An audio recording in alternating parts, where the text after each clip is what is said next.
conversation. If you have questions, please let me know. And again, I can't see your questions, so hopefully Kelly will help me stop me if you do have questions, and we have some time at the end as well for questions as well. So let's go ahead and get started. So, what are we going to cover today? We're going to talk about how we do job development one person, one business at a time, and how do we structure our employment services to do that, and how do we structure them to be successful. And that's going to look different for each of you, which is great. But there are some commonalities, I think, with lots of providers when they're building employment programs. So learn from one another. And when I say one person, one business at a time, that doesn't mean your job developer is only serving one person, one caseload. It means you are working individually with Joe on his employment goal, that you're working with Pete on his employment goal, you're working with Anna on her employment goal because they all look different. We're not grouping folks together and saying, well, Pete, Joe, and Anna, we're just going to support all of you at one time and just go around and fill out applications and see who gets the job. That's not what I'm talking about. It's serving individuals individually, and also the business. So the person drives where we're doing our job search. Also, we're going to talk about staff time and resources. So, in order to deliver individualized employment services, we really have to look at what resources as an organization are we putting behind that goal. And also, we're going to have to step up and allow a staff, carve out some time for that staff to get on their feet and have a specific time, whether that's a full-time position or 50% of an FTE position, for that person to really focus on employment. And we'll talk about more about that. And then also, as organizations, we have to operate like businesses, right? So we have to look at how does the funding support us to meet our costs in delivering employment services? And then most importantly, we have to stop and celebrate the successes along the way. Even when, you're going to feel like you're taking one step forward and two steps back often. And that's okay because you are moving forward. But in our industry, there are always things being thrown at us, right? So we're going to try and cram all of that into our time together today. So current practices is we in the past, 20 years ago, the big push was for us to have group employment, pre-vocational programs, workshops, day programs, anything really with program at the end, which kind of entails we're going to have a group of people come to us from Monday through Friday, 8:30 to 4:30, because that's what's safe, that keeps people busy. And when we do that, we marry ourselves to Monday through Friday, 8 to 4, and serving that individual. And what I see when organizations are building on their supported employment programs, it's the folks that are operating that group employment, pre-vocational programs or workshops. It's the staff that are operating those programs that then get added on and say, okay, we're going to do a supported employment, but do this on the side. But if I'm the staff that's overseeing those day programs, supported employment or customized employment, individualized employment services will never be my primary focus because I have groups of people coming to me that I'm responsible for Monday through Friday from 8 to 4. And so it gets really difficult to get really good supported employment outcomes that way because your staff is married to that group or that program. Right, wrong, or indifferent, right? And I don't want to come across and saying this is wrong because it's what services, it's what funding has supported us to do for the last 20 years. But we now know with federal regulations, with the Workforce Innovation and Opportunities Act, with the push from Voc Rehab, from DSPD, customized and individualized services are the way to go. And we're also hearing that from family members, from individuals with disabilities themselves. And many of you that I've worked with are well on your way. But really looking at the commitment of where are my staff resources and how can we carve out some time for that staff to really focus on individualized employment.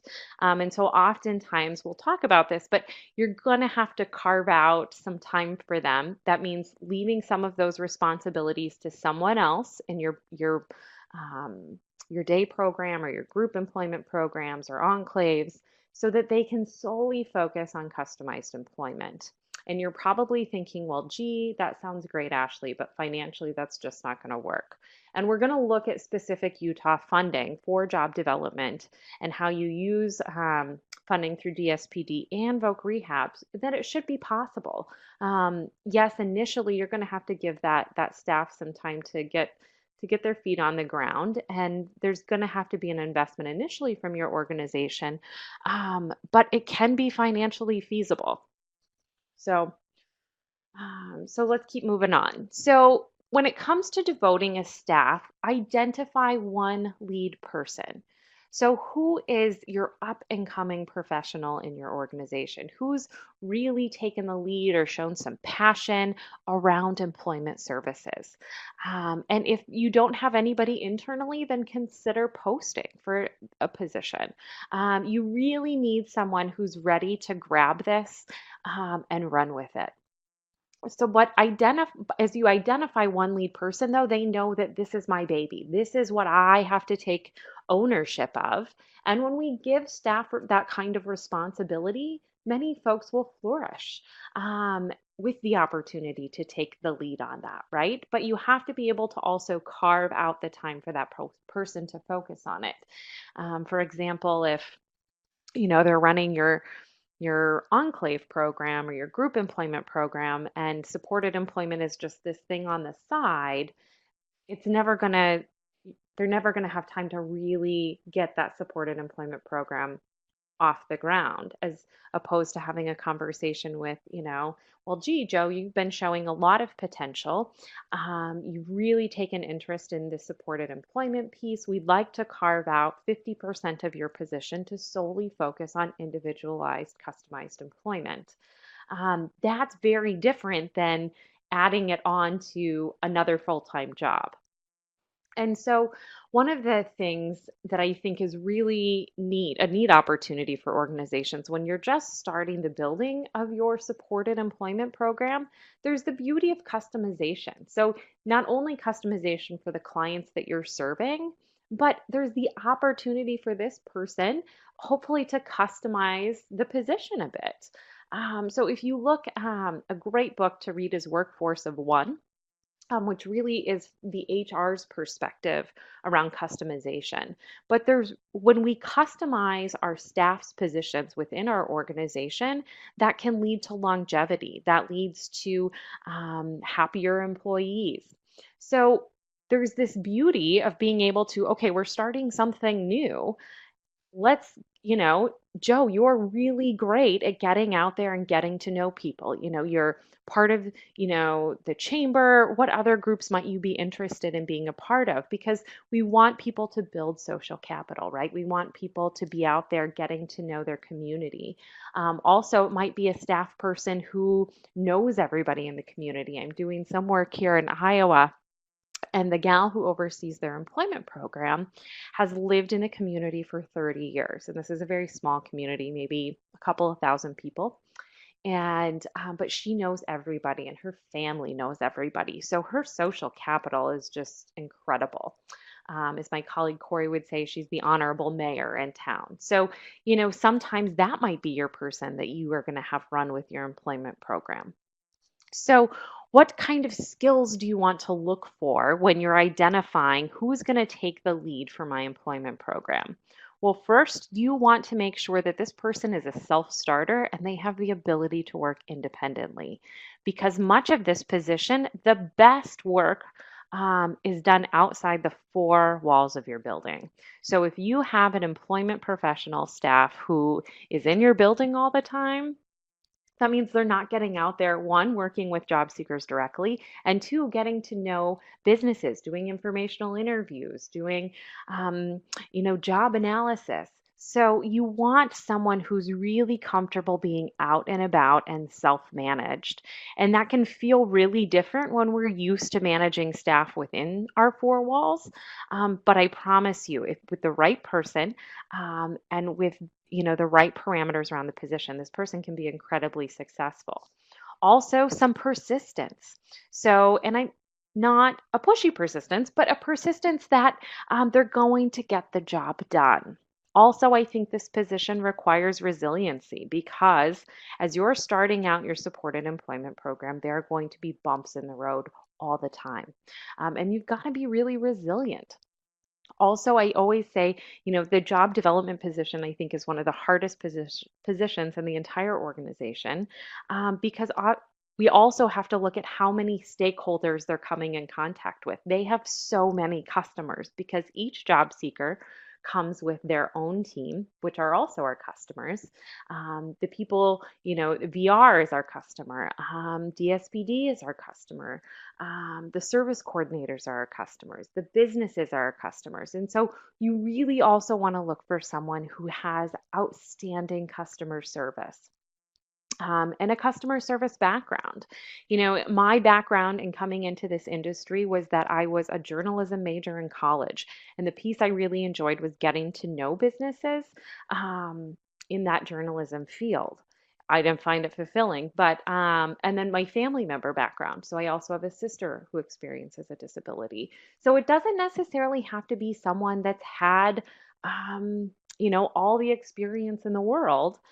It can be learned, but you really want to find someone who's a self-starter who will get out there and take the lead with your program to make sure that you're getting great outcomes for your clients and your stakeholders. And when you do that, the funding comes in. So also the willingness and the desire to learn. We are all, I think, continually learning.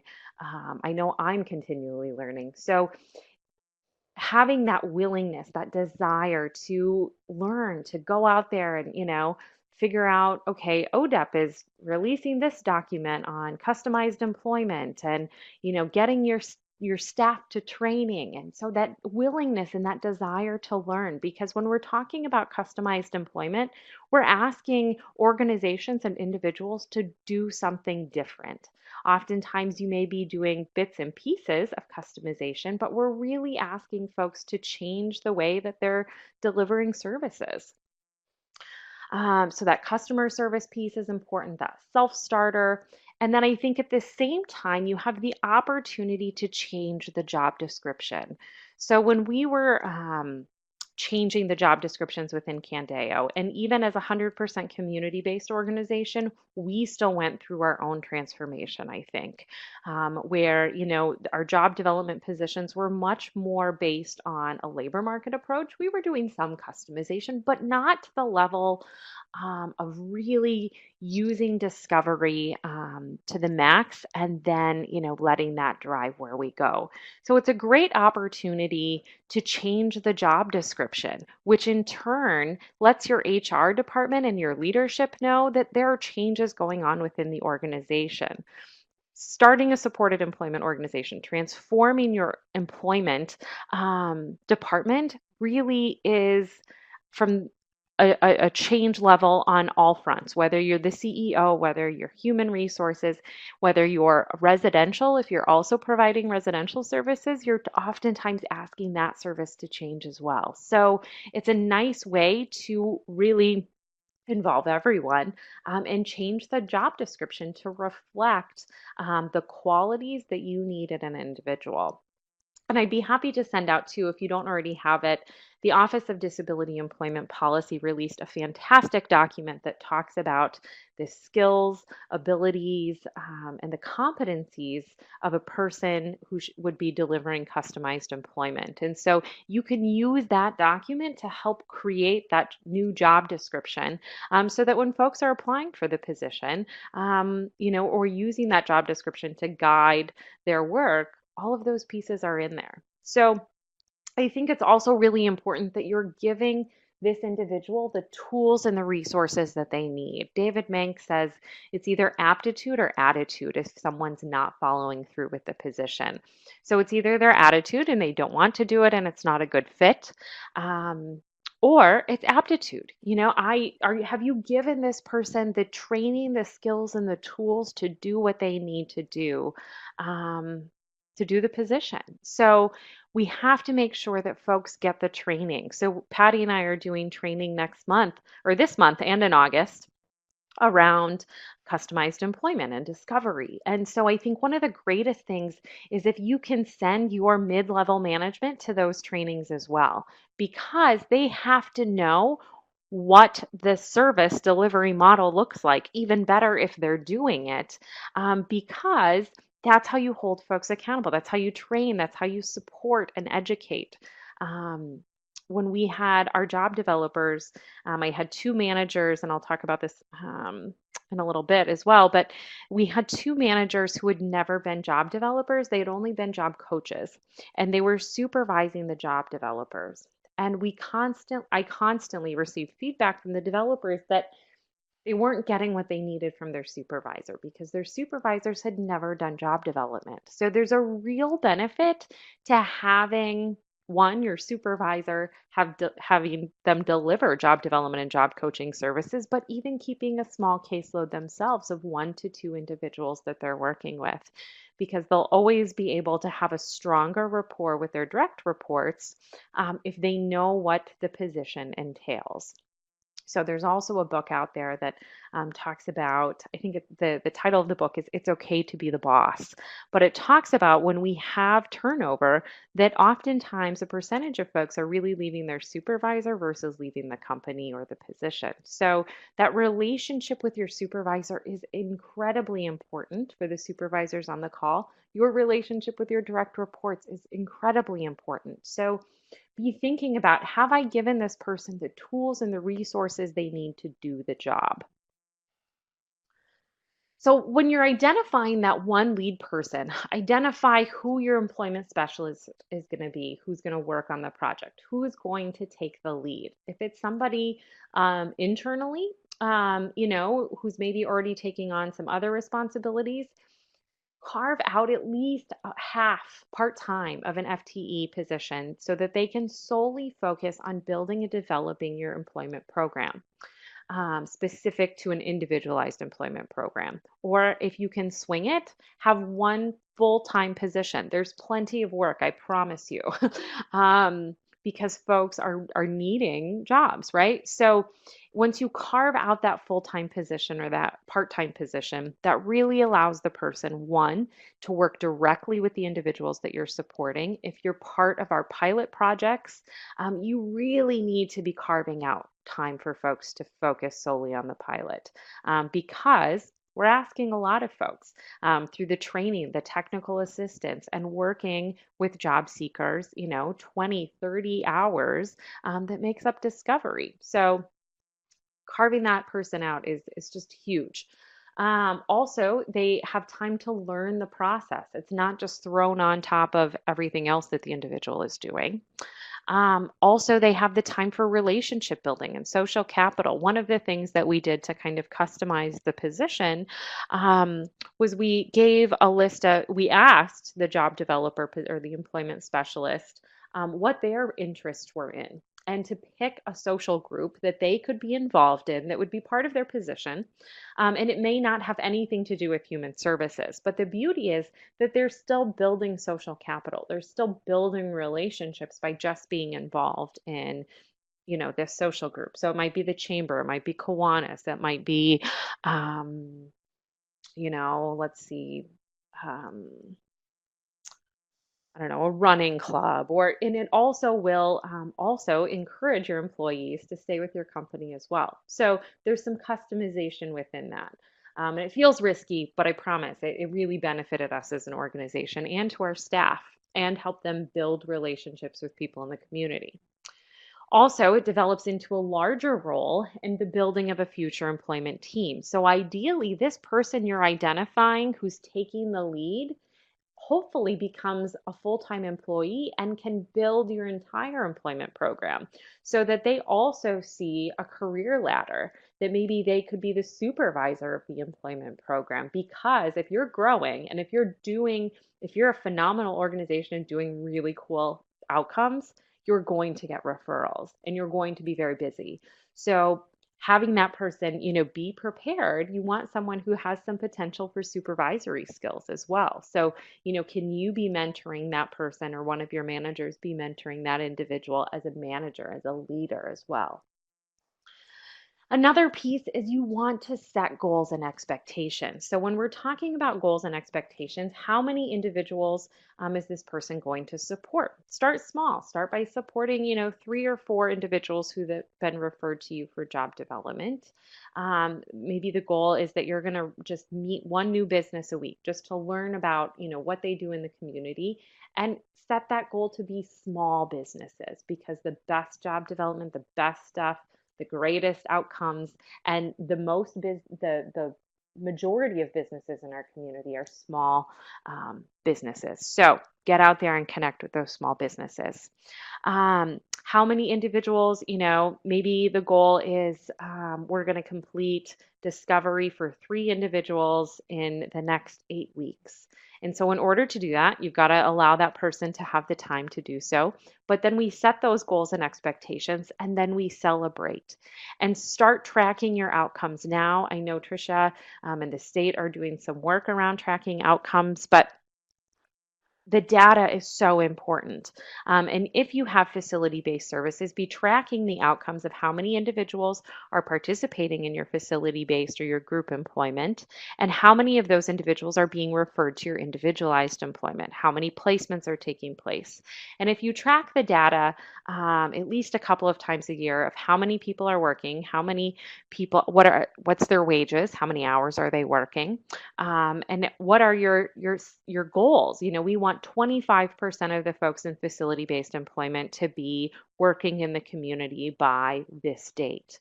And then you make sure you take time to celebrate, because celebrating is important. And so even if you don't meet that exact number, if you've made progress, take time to celebrate, but also take time to reflect on what went well, what didn't go well, and what can we do differently.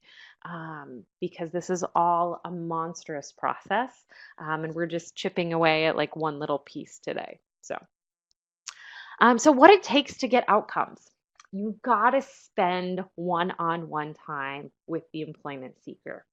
And when I say one-on-one time, I mean more than a half hour. You've got to really get to know that person. And we do that oftentimes through discovery, right? So discovery answers the question, who is this person? But we don't get there by going in with a Q&A and saying, well, tell me about, answer these 35 questions and then I get to know you. No, we know that we've got to get to know people also in environments outside of our own. So that's where we're talking about the home visit, going out there and seeing that person in environments that highlight them at their best. Also, the goal with discovery is that we're completing it in 6 to 8 weeks. So if you're part of a pilot project, it's going to take longer, that initial time, but ideally 6 to 8 weeks. And what that requires is carving out that time for that job developer to solely focus on the work. Also, it's qualitative, not quantitative. We're not measuring people. We're not comparing people. The process of discovery is a qualitative process. And it involves others who know the person best. So we've got to support that job developer, that employment specialist, to get out there and connect with those who know this job seeker at their best. And again, all of this requires that individual to have the time to do so. Relationship building is huge. So it's going back to that customer service piece. If you're delivering excellent customer service to all of your stakeholders, the referrals will come and you will be able to generate revenue around employment services, individualized employment services. With building social capital, we all have social capital. And I think particularly as a leadership team, if you're the CEO, if you are The manager, whether you're the manager of your residential services or your employment services or day services, everyone has social capital.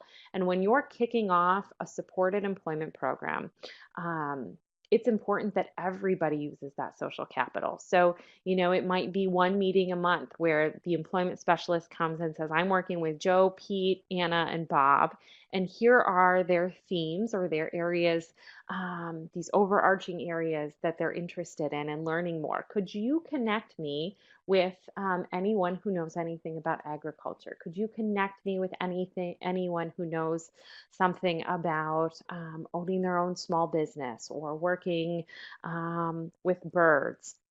So it becomes everybody's role in your organization to really support employment. And everybody else's jobs get easier when people are employed, right? When people are living fulfilling lives out there, being contributing members of society. So, also, what it takes is knowing the individual's skills and tasks, and that comes from observation. So, Patty and I talk a lot about in training about discovery activities and seeing someone doing something as opposed to going. And so, all of this takes time and training and dedication. And if you put the time in up front, I assure you the outcomes will come and your referrals will increase. And then there's this negotiation piece that a lot of times I think pushes staff away. They're like, oh my gosh, I have to negotiate. Negotiation isn't scary when we've done our time in discovery and we've also gotten to know businesses. Negotiation can actually happen very organically. But that's not the purpose of this webinar today. So where do you start? When you're starting an employment program, or for instance, with our pilot projects, how do I know which job seekers to start with? Well, first, if you have facility-based services, who's communicating, I need something different? And it's really important to know that resistance comes in code. People aren't just as blatantly honest to say, I need something different. For some people, they can, but for others, who's communicating something different might be not coming to the workshop every day or not coming to the enclave every day because that's the only way I can show control that I don't want to be there. I'm communicating I need and want something different. Who is saying, hey, I want a job in the community. Okay, they've already shown that they're interested. Let's start with that person. Also, who are the parents and families that are asking for something different, or who's on board, who's supporting their loved one to work in the community? And so a lot of times, I think when we're first starting around customized employment, folks want to pick the absolute hardest person that they know, and that's okay. But I think it's like starting out with calculus as opposed to starting with, your basic math. Um, when you start by picking someone who's already asking for something different, they want to work in the community, that their family members are on board and saying, we want Joe to work in the community. They're involved. They're, starting with someone where you have all the right players at the table gives you a really nice first example. And then all it takes is that one success story where then the parent says, this really worked for my loved one. I want to share that with other parents, and parents believe other parents. So if you're doing a parent or a family night, ask that parent and that individual to share their story. And it really will spread because it's like, oh, well, if Patty's son can do that, well, then maybe my son can do that. So who's asking for something different? And then develop a plan as a team and never forget that the job seeker is always the driver of the service. We believe all people can work. It's the right fit and the right position that customizes the role, right? So when we develop a plan as a team, and we let the job seeker know you're in the driver's seat, you're where you're calling the shots. If you're not comfortable here, then we're not going to go there. It's really easy, I think, for a team to just kind of take over and the job seeker isn't the driver. So just remember, the job seeker is the driver of this ship. All right. So when it comes to structure, so now we're talking about, excuse me, building a team. So I'm talking about your internal structure within your organization of your employment program or service. So we have to build a team. And when we're talking about building a team, it may start with just carving out one position that's full time or part time that solely focuses on job development for the 5 referrals that you've received. So that's maybe where the team begins. And then that person also needs to be supported by leadership and given some time to get some outcomes. But as that person starts getting outcomes, that once folks start getting jobs, you may need some job coaching supports, right? So you've got to be prepared. Then who's going to be coming up? Or when the person, let's say, is a part-time position. So once they've hit 8 referrals or 10 referrals, then we're going to make this position a full-time position. Once 3 people have gotten jobs, we're going to look at hiring a job coach or long-term support services or another job developer. So you want to have a method in place and be talking about these things as you go. How are you going to meet the capacity that's out there? In one of the areas that we're working within, VR has said, hey, we've got about 30 people we can refer. We've got to build the capacity, right, to make sure that those individuals can be served, and they will continue to come. The Iowan in me, if you've watched Field of Dreams, if you build it, they will come. And it's true, they will. So if you build the employment service, people will come, but you've got to deliver outstanding services. You've got to deliver that customer service. So develop your plan for growth. What is it going to look like? What financially do you need to be at? And we'll get there in just a few minutes. So set goals and advertise them. I don't mean in the paper, but within your organization. So our goal one year was to support 100 people in obtaining employment. And so what we did is we stuck around, we just printed out, 25 sheets of paper that said 100 on them, because that was the goal. So they were all around the office, and people started asking, well, what's that 100 about? I saw, Ashley's going around and posting 100. So then at our big staff leadership meeting, I explained that our goal this year was to support 100 people in obtaining employment. And so each time someone obtained a job, we would go from 100, then we'd go up and we'd paste 99, then 98, then 97, then 96, and then maybe 3 people got jobs at the same time, and we went down to 93. So the whole organization knew that this was the goal, and that we were making progress on the goal. So it kept us accountable as well. And it doesn't have to be 100. I would recommend not doing 100 if you're just getting started. Maybe the goal this year is 15. And we got close to that goal. Got about 85 jobs that year. And we took time to celebrate each one of those. So think about your culture as well. Are you a culture that's open to change? That, your culture may change and be more focused on employment than maybe other services. So all services are important, but one thing we really focused on was that if you were going to receive any services at Candeo, we were going to ask you, what's your plan during the day? Where do you want to work? What are your interests? Because the goal is, as adults, that we're working, right? So I put a picture of my previous supervisor who really set the tone for our learning culture at Candeo.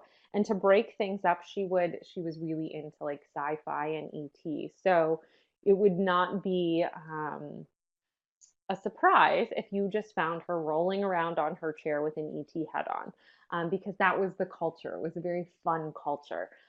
So make sure you're also taking time to have fun, because the work we do is very serious. But sometimes you also have to stop and have fun, or stop and have a pizza party, stop and take your team out for some team building. That piece is also very important. So when we look at the structure, and this is just an example of how you might grow, it's not a hard and fast model by any means. So you start out with your employment specialist, and this person, has been taking the lead. They were your job developer to start off with, and you've now had some growth. You've got maybe 10, 15 people who are working, and this individual is still doing job development, but now maybe they're supervising some long-term job coaches because some folks may need some long-term supports. You may not, you might get to stabilization, but they're going to have supports for quite a while. So, maybe that's a drop-in support. Um, so you have some job coaches that are on board, or maybe you decide to have your employment specialist do job development and job coaching in the same position. I think there are benefits to both models, but I am a particular fan of having your employment specialist do both the job development and the job coaching because I think it provides a nice consistency of services.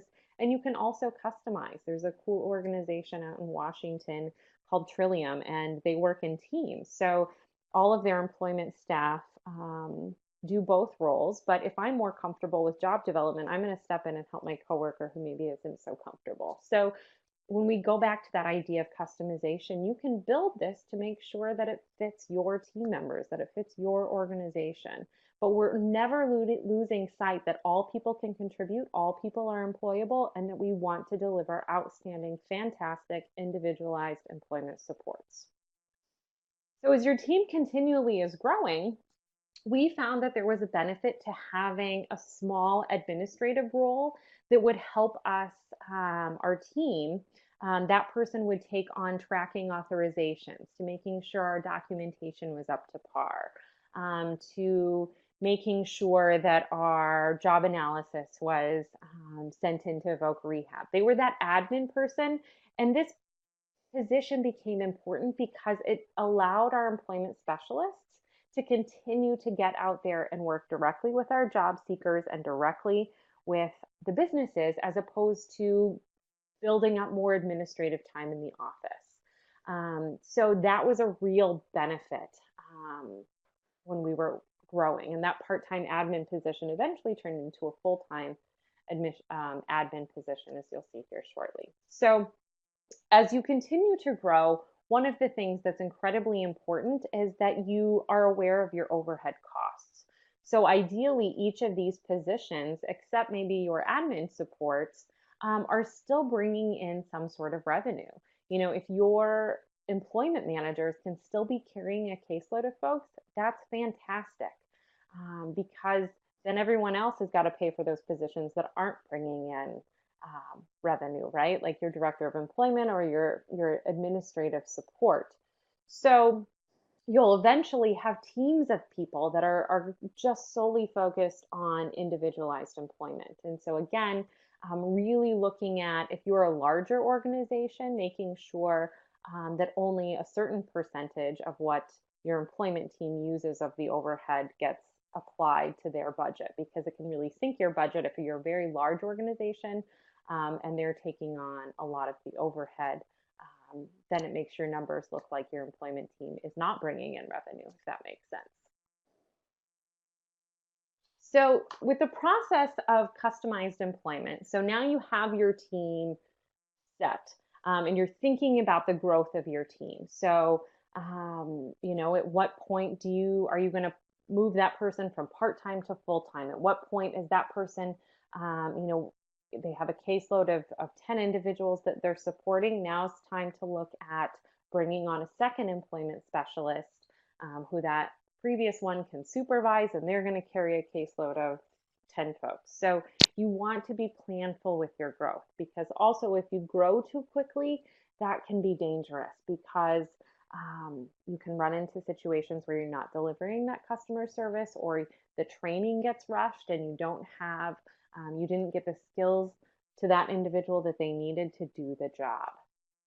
So when we look at this, the process of customized employment, we're looking at the 4 components. So we start with discovery. We've got to get to know who this person is, and we want to do that in a short time frame with a sense of urgency, right? That 6 to 8 weeks, 20 to 30 hours. And the cool thing is that you guys are getting paid for that in Utah. So also one of the things that our organization learned was that when we were doing admissions within our organization, so someone would say, hey, I want employment services from Candeo. Our admissions process very much looked like that initial home visit because we always went to the individual's home or where they felt most comfortable. And so because our funding wasn't in line with that yet, we built that initial home visit into our admissions process because we had a zero exclusion policy.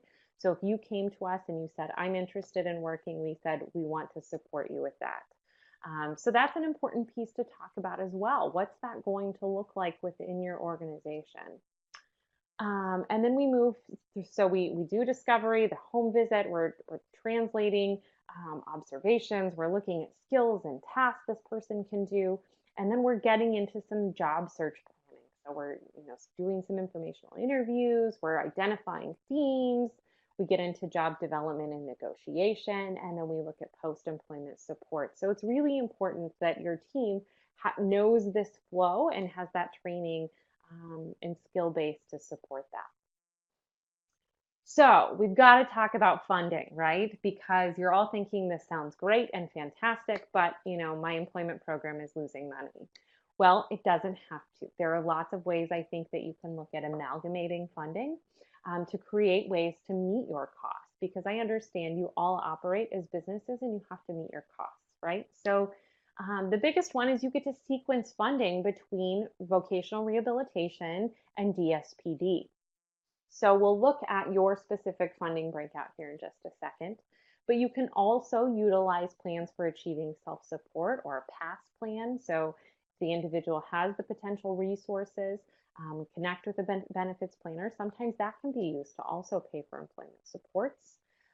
We'll spend some time talking about becoming an employment network under the Ticket to Work operation and how that can also benefit you as an organization, and also be looking for grants to support your efforts in building your employment program.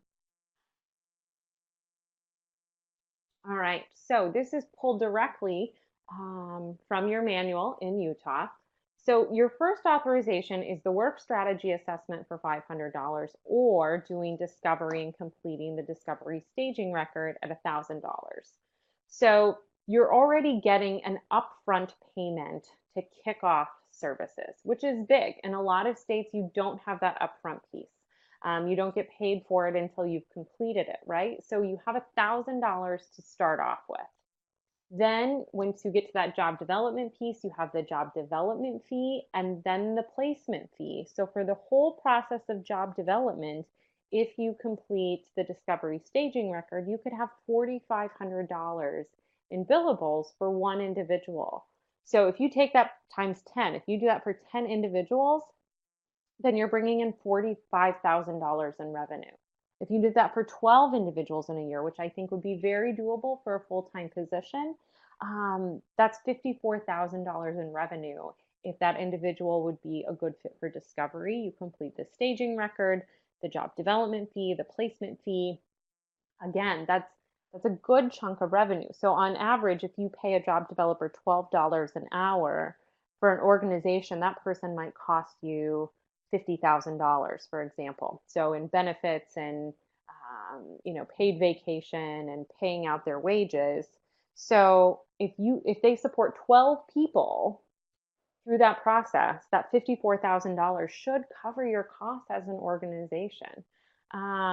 So also with supported employment, you have your job coaching fee, which is a little bit low, but this is where I think Ticket to Work can also help you meet some of your costs with the job coaching fee. Okay, so and Trisha and Kelly, and Amy, if you're on the call, if I messed up anything with funding, please, please, please say so. All right, so let's get to Ticket to Work and then answer some questions.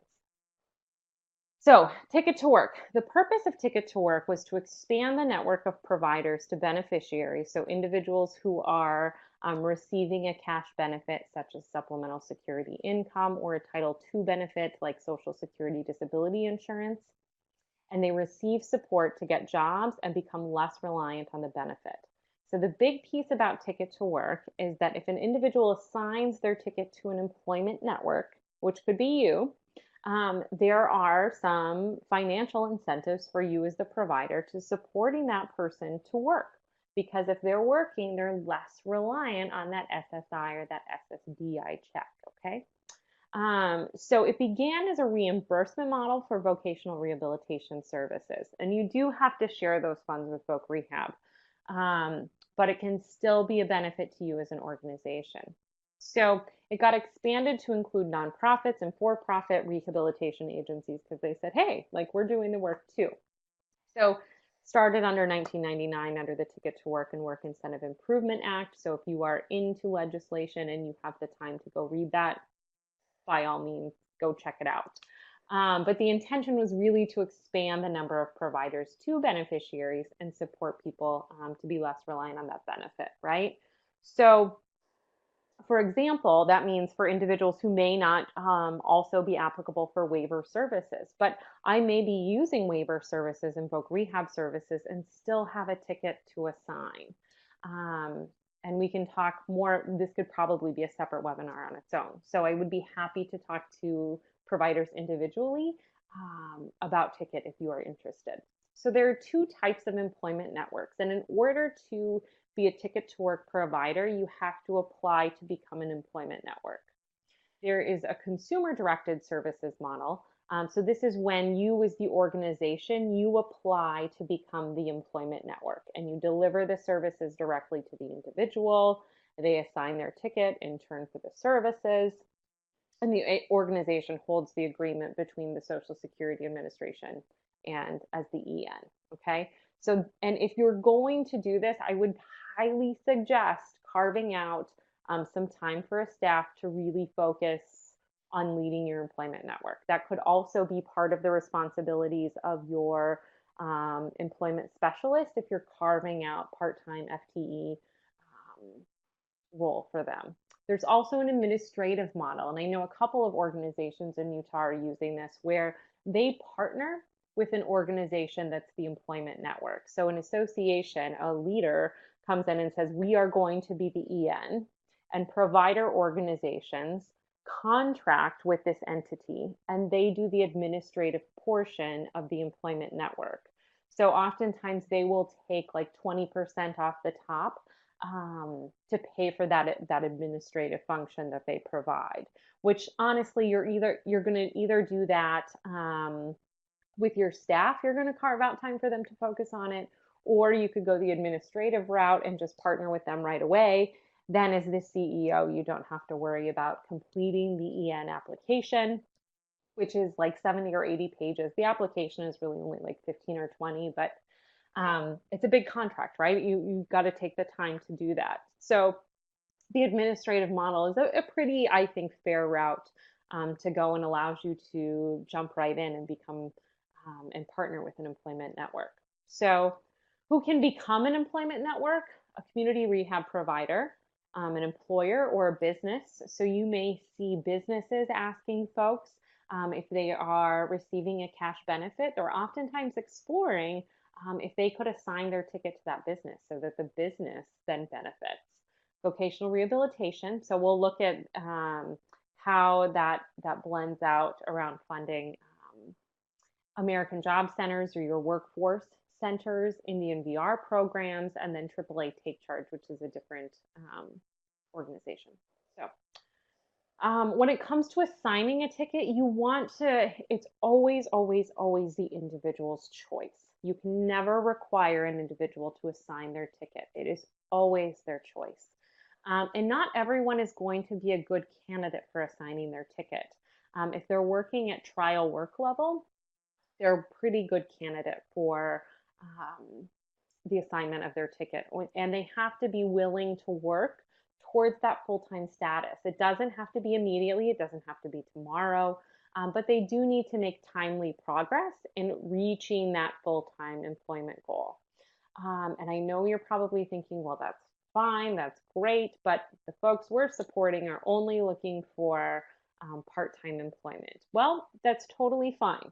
Out of the 200 individuals that we supported, we probably only had 10 to 15 tickets always assigned at one time. And it still was a financial benefit to our organization. You can also do a partnership plus with vocational rehabilitation where they may be supporting individuals that don't qualify for waiver services, but they need some job coaching supports, and they could assign their ticket to you and you could benefit. You would be paid for the service under the milestones. And we'll look at the numbers there in just a second. Also, if you're supporting someone to assign their ticket, they can't park their ticket for the financial benefit of the organization. So you can't ask and require people to assign their ticket to your organization so that you can reap the financial benefits. And the parking piece means I know this person has no desire to work more than part-time, but we're still collecting the milestone payments. So for example, we supported a woman who, when she first came to us, the goal was full-time employment. So she was a good candidate for assigning her ticket. The benefit to the job candidate is that their medical review gets paused while their ticket is assigned. So you want to talk to the individual about assigning their ticket. Say they assign their ticket, and this individual said, I want to work full-time in an office setting. And so through customized employment, we supported her to get a position that was the right fit. And she first started out part-time. And she said, I want to start out part-time. The business was on board with that. And over time, she wanted to work to full-time, the idea of timely progress was going to happen. And then as we started talking to her 12 months in, she said, you know what, full-time is just not in it for me right now. I feel very stable where I'm at. So we unassigned her ticket so that she wasn't parking her ticket. And then if at any time she decides she wants to move up to that full-time goal, then we can look at reassigning her ticket. So again, this could be its own webinar in itself, but this is just a taste of the information. So here's the 2017 payments at a glance. So that phase one of milestones, if VR is paying you to do the work strategy assessment or the staging record and paying for job development, then they get the phase one milestones, okay, because they're paying you for that service. However, if someone is not with Voc Rehab and has a ticket to assign, you could receive the phase one of milestones. If VR, here, let's move on to the next slide. So with Voc Rehab, if they take that first set of milestones, you get phase two, milestone two. So that would be the second phase two milestones down here. So this would be what you're looking at. And an individual has to be working at substantial gainful activity to trigger that milestone amount. And it is possible, I'm telling you, that even if an individual who has a significant impact of disability with the right job match, they can be working full time. So don't sign people off that this isn't going to be applicable for folks. Because it really can be. And even if you have, 4 tickets assigned out of the 30 people you're supporting, there still can be a financial benefit for your organization, and it can kind of help bridge that loss that maybe you're receiving on the job coaching end. So this is the breakout. So if you are supporting someone who is an SSDI beneficiary, that's going to look a little bit different than for someone else who is maybe an SSI beneficiary, okay? All right, so we've talked about a lot of stuff so far. Let's change gears just a little bit. So you're starting to build up your competitive integrated supported employment program. And maybe you're also considering now becoming or partnering with an administrative EN to become an employment network. So you've got to be communicating the vision to your team that the agency is changing, right? So we look at the 55-38-7 rule. 55% of your received message is processed by the brain based on body language. 38% is based on your tone of voice. 7% is based on the words you're saying. So you might feel like, well, gee, I've given this message to my staff over and over and over. but they're only listening. They're only getting 7% of the words you're saying. So we have to communicate things 7 different ways, 7 different times to really sink in, this is where we're going. You've got to paint the picture for people of, we want to be an excellent employment provider. So we are carving out, you know, a position to solely focus on this. Our goal is that we're going to support 20 people to get a job this year. This is what that's going to look like. We're going to have growth. It's okay to be transparent and say, you know, I don't have all the answers right now. And as you're changing, resistance from your staff also comes in code, right? So, you know, resistance of not wanting to change. And I went to this training. He's a consultant, Gary Howe, and he gives this great example. If you're a runner, and when you start a marathon or you start a race, there's, you know, the 4 minute mile runners start at the very beginning and the 12-minute mile runners start maybe towards the end, right? And we all start at different places. You know, or we all start at the same place, but we're all going to get there at a different time. We all get to them that end line, you know, sometimes in 20 minutes, sometimes in an hour and a half, but we all get there. And your job as leadership is to paint the picture of the finish line so that everybody knows where we are going. For staff, it gets really confusing. And it's really easy to disengage when people don't know where the organization is going.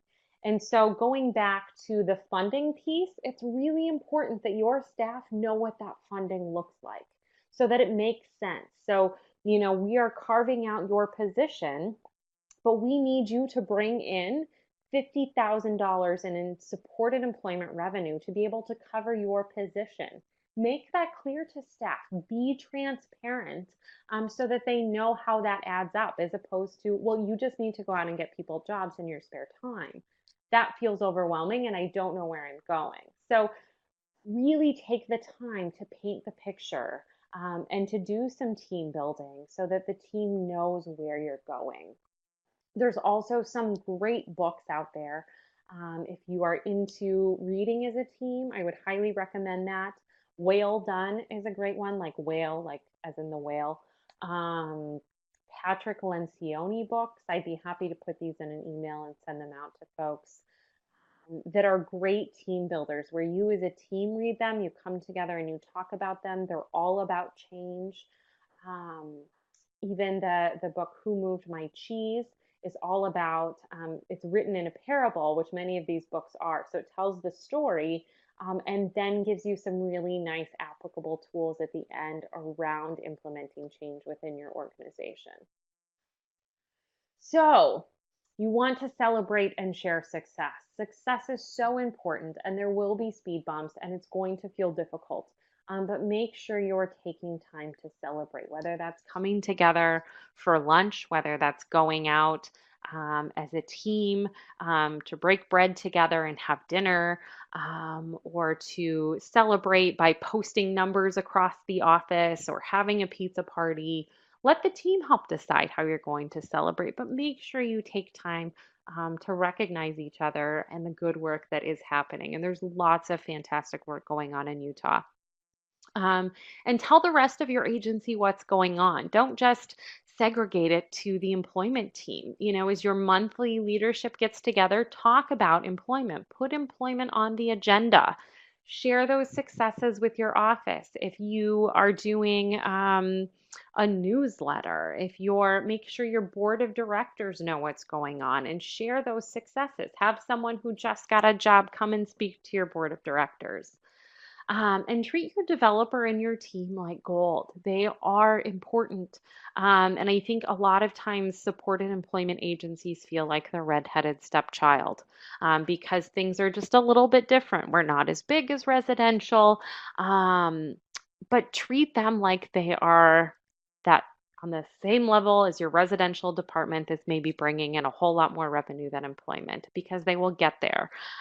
In 8 short years, the organization I worked at, when I started, we were supporting about 40 people. When I left, we were supporting about 200 individuals, and our residential was supporting 200 individuals. So numbers wise, we were supporting the same number of people, but we had a team of about 40 folks, and residential was a team of about 200 individuals, right? So make sure that they feel like they're at the table as well.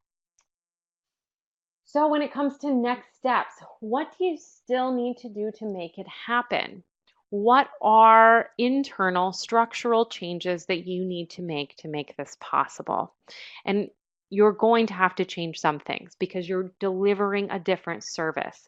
For those of you involved in the pilot projects, we're asking you to do something differently. So oftentimes that means positions will have to change. Things might need to get tweaked. Job descriptions might change so that the end goal is that customized employment services are part of your everyday repertoire. So, what are your next steps? And then also, what's holding you back? Is it the financial piece? Is it not knowing where to start? Is it, what there's, is it the tracking piece? Is it the data collection? What's holding you back to get there? So these are just some questions that you and your leadership team can take back and say, what do we need to do to still make it happen? What are our next steps and what's holding us back? And then do this every 6 months, because the goal is that you're growing, you're expanding to meet the capacity, and the capacity is only going to be growing. So I think it's a benefit to all of us. So remember, leadership without strategic dialogue is demoralizing and will not transform challenges into achievements. When faced with significant challenges, leaders need to manage endings as well as new beginnings. And this is from the blog of Gary Howe, who's the individual, the consultant that I was telling you about that we all start at the same place, but we get to the finish line at the we all go to the same finish line, but we get there at different times, right? So he has a great blog. If you're ever interested in checking that out. Gary Howe is his name, with Morningside Associates. He talks a lot about change. So we are constantly evolving as organizations, and again, it's been such a pleasure to work with many of you, and I look forward to getting to know those of you who I've not met yet. And here's my contact information. I would be more than happy to have a phone call or an email with any of you at any time. So we are 4 minutes over the hour, so I want to take time to make sure we pause for questions and wrap up.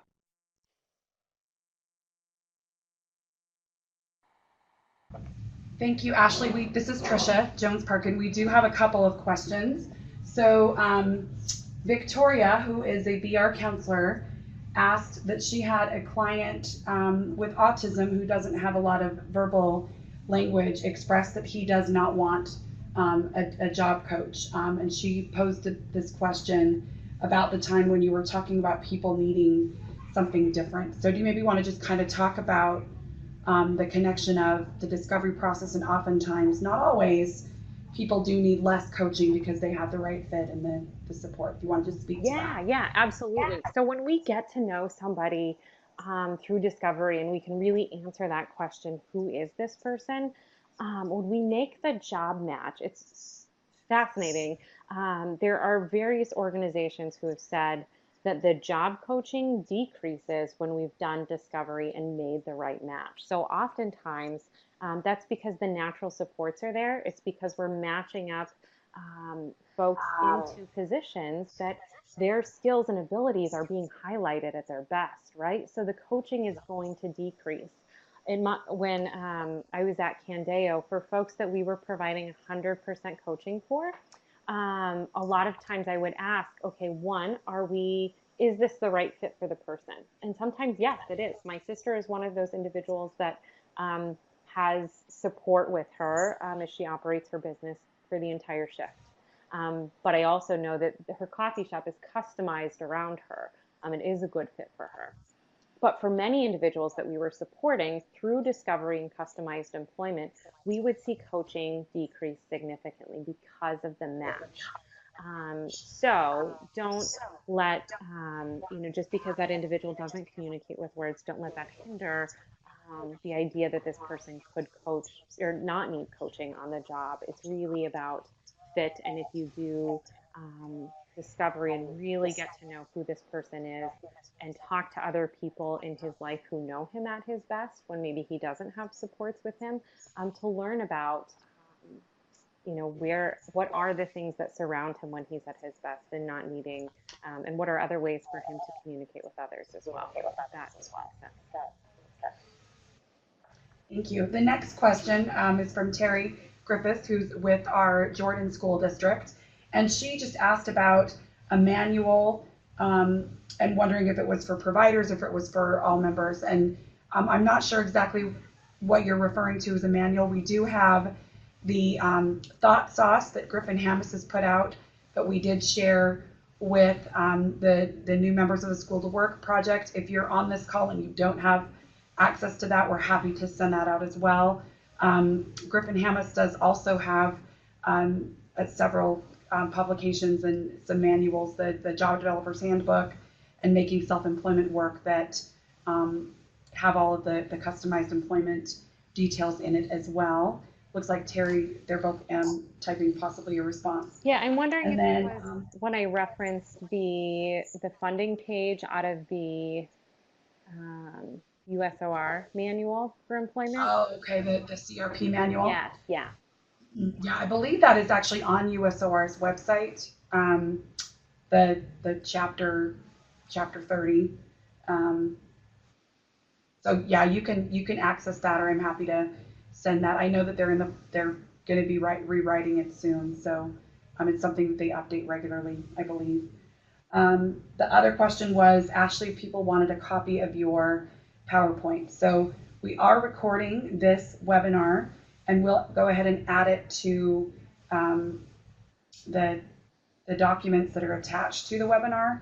I don't know that we have everybody's email, because I don't think it required it to log in as a guest.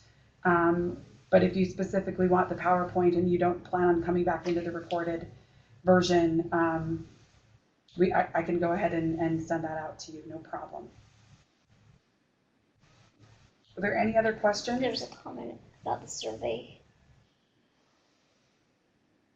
Oh, that does not copy or highlight. Okay, well, that's tricky. It's my first time putting together a Survey Monkey, so it's possible that I messed it up. So I will see what I did wrong with that survey. And then also, Trisha, I can send you probably already, or maybe providers already have it, but the ODEP core competency document, you can share that with folks as well. Yeah, that would be great. The competency model. Yeah, and I can send that to you, as well as I can PDF my PowerPoint too for folks. Okay, and I'll go ahead and send those out. So, okay, do we have any other questions?